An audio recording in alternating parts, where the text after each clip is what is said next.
Ова е новото Volvo XC90 плагин хибрид тука во моментов.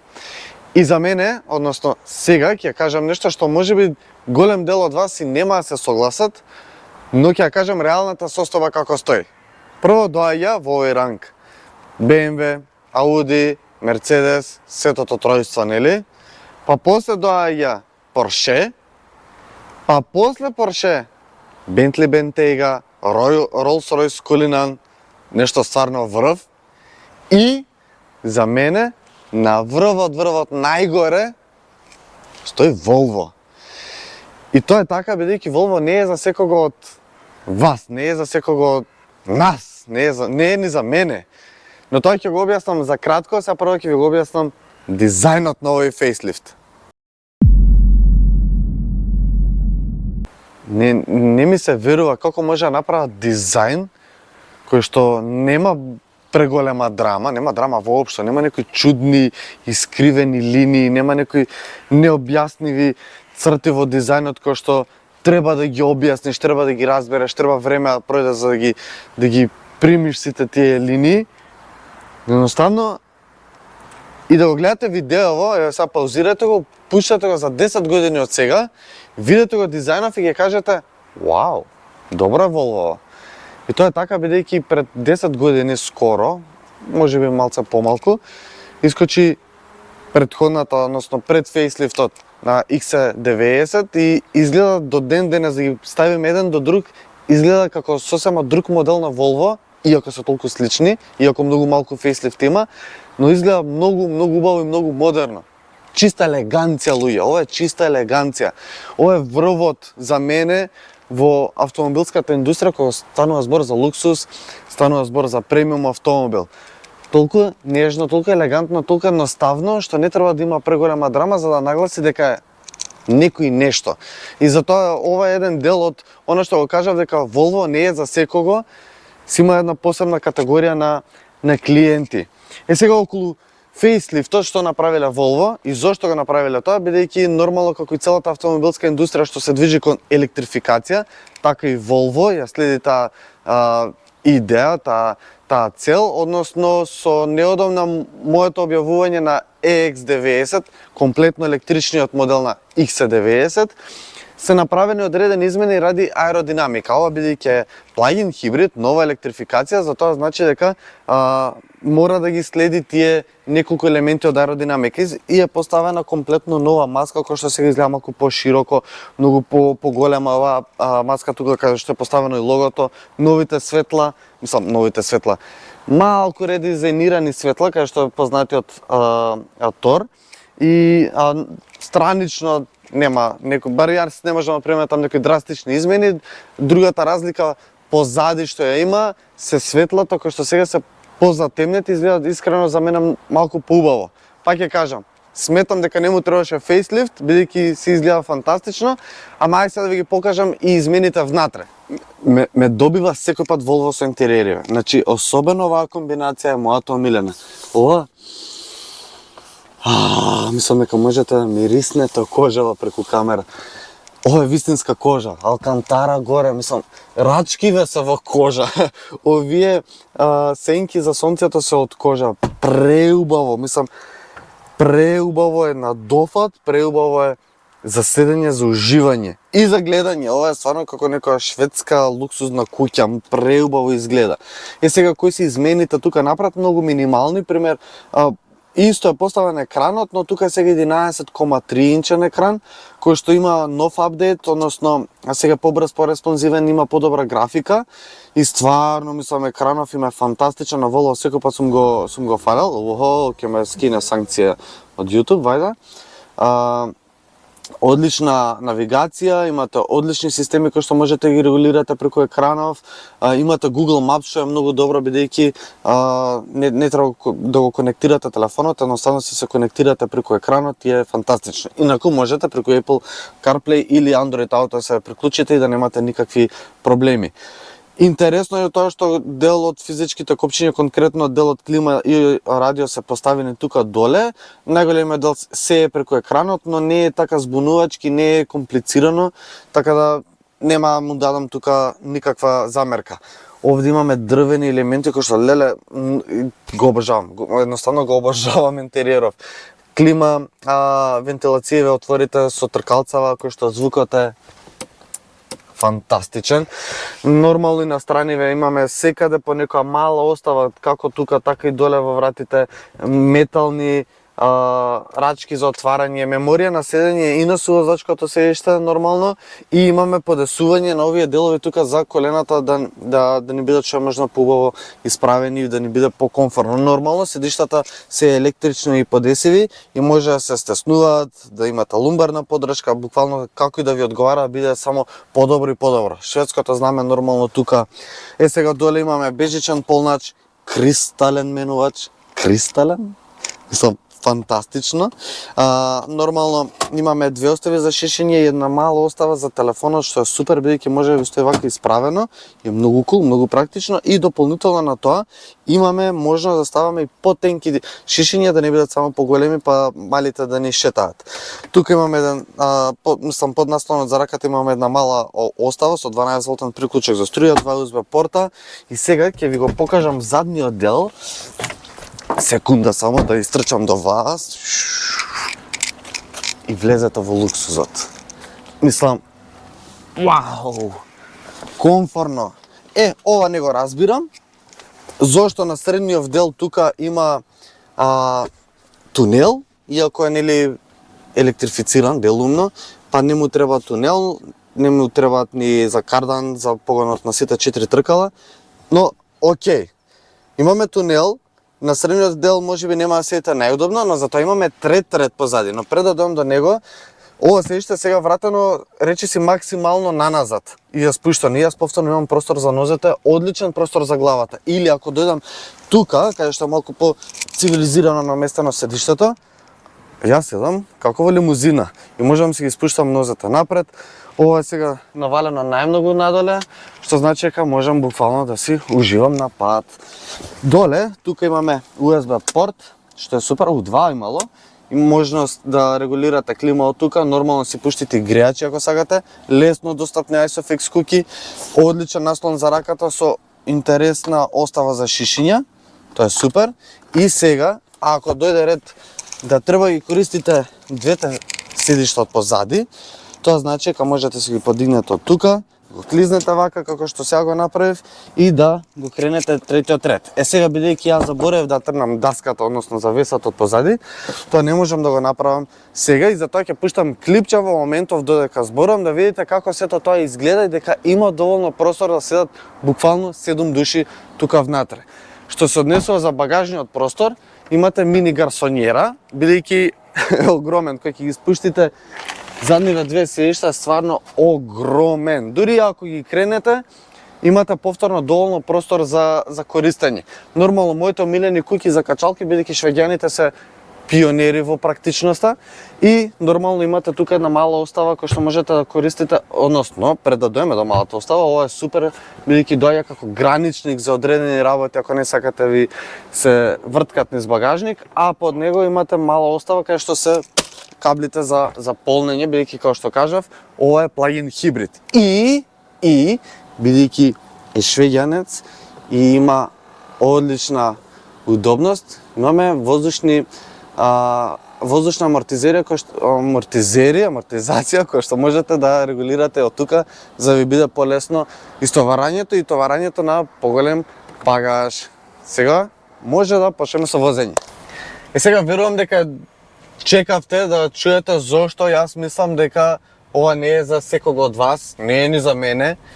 Немојте да мислите дека нешто ви глумам тука филмови. Кажам, искрена состојба од она што го гледам, од она што се има позиционирано Volvo на пазарот и зошто го надминува буквално светото тројство, толку луксузни брендови, зошто Volvo е пикот. Бидејќи Volvo не вози човек кој што сака да се покаже, кој што ќе игра чалам низ градот, кој што ќе глумата нешто. Тука се ставам и јас, си купив Porsche Cayenne, мислам, реално не ми треба толкав джип, особено низ градов. Да, го сакав од секој пат ради тоа што е, ради тоа што го представи Porsche како Porsche. Ама, реално глумев чалам и јас. Volvo купува човек кој што го има проедено сето тоа. Без разлика дали е тежок ентузијаст као мене, као тебе, као било кој, или не е. Или не е. Едноставно човек кој што има преживеано се во животот, има искусено се и не му треба да се докажува, не му треба да глумата нешто, не треба да се експонира за да се покаже низ градов, да седне на кафе, гледај ја шо возам. Не, тоа не ти треба. Ова ти е исто како, еве јас ќе го споредам ко со жена. Сакаш дама од жена, не сакаш некоја кој што е разголена, кој што е вулгарно, не го сакаш, сакаш дама, сакаш елеганција. Тоа те привлекува, тоа го сакаш, кој што е на многу суптилен и интересен начин те привлекува и те задржува, не само што те привлекува, те задржува за цел живот. Затоа Volvo кога го купуваш буквално за цел живот. Бидејќи тука добиваш се. Ако сакаш перформанси, имаш перформанси. Ако сакаш луксус, имаш луксус. Ако сакаш безбедност, Volvo ја измисли безбедноста. Мислам, на појасиве пишува дека од 1959 година, ако не се лажам, да, од 1959 година, тие го имаат смислено и понудено на сите брендови овој начин на врзување. Тие го нудат најбезбедниот автомобил. Тие имаат идеја за најбезбеден автомобил да понудат во светов. Така да, сите тие елементи кои ќе заокружиш, ти добиваш едно возило кое што ти нуди апсолутно се. Апсолутно се. И сега кога кажам веќе безбедност, морам да ви кажам дека тука немам потреба што да се објаснува. Ги знаеме сите безбедносни системи колку добро функционираат. Односно, возиш на автопат, ти не ни гледаш лентата каде е, пошто таа избледала пред многу години. Volvo ја гледа, Volvo ја чита, Volvo те задржава во лентата, не те фрла од една до друга страна на улицата. Те задржава во таа лента за да бидеш безбеден човек. И ти и сите други. Ако станува збор за паркинг, имаш феноменални камери од секој можен агол, од горе, од небо, од доле, од страна, од секаде. Ама не само за да имаш камера, туку имаш одличен квалитет на камера, кој што стварно многу добро можеш да видиш до кај си, што си, дали ќе го закачиш твојот или другиот автомобил, или некој ступче што нема не го видиш ти. Е толку многу внимавале.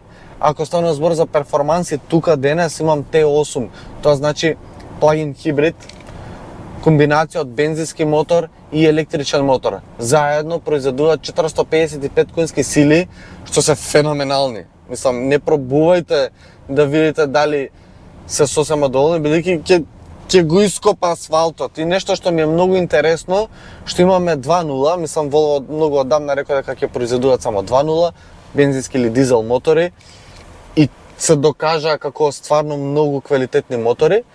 Но тука овој бензински мотор со 4 цилиндра, нели не е ништо, не е big deal, ама произведува интересен звук.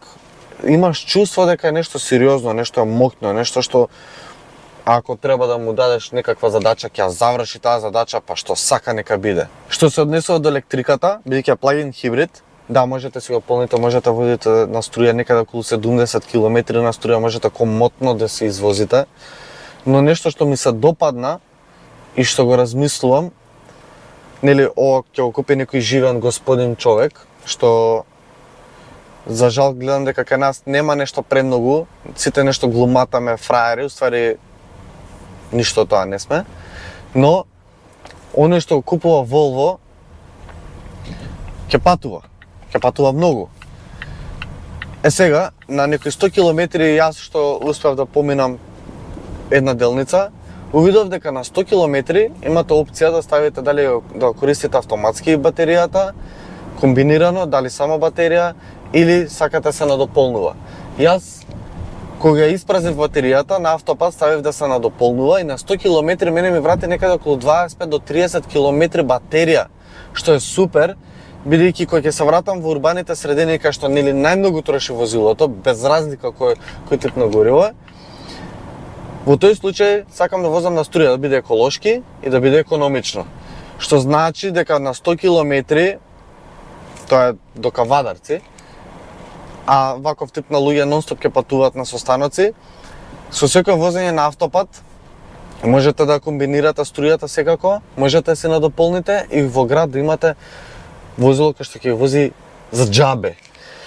Иако без разлика што толкава грамада од возило, што толку е моќен, што толку многу тежи, сепак нуди многу мала потрошувачка. Односно, во град, ако возам исклучиво на бензин, ќе ми троши некаде околу 8-9 литри. На отворено тоа е упала. Но, ако ги комбинирате двата режими, во тој случај ќе имате потрошувачка од 1,4-1,5 литри. Тоа е смешно. Тоа е смешно, буквално смешно. Затоа ми е многу интересно што, иако толкаво големо, толку многу перформанси и да го возите на бензин, повторно малку троши.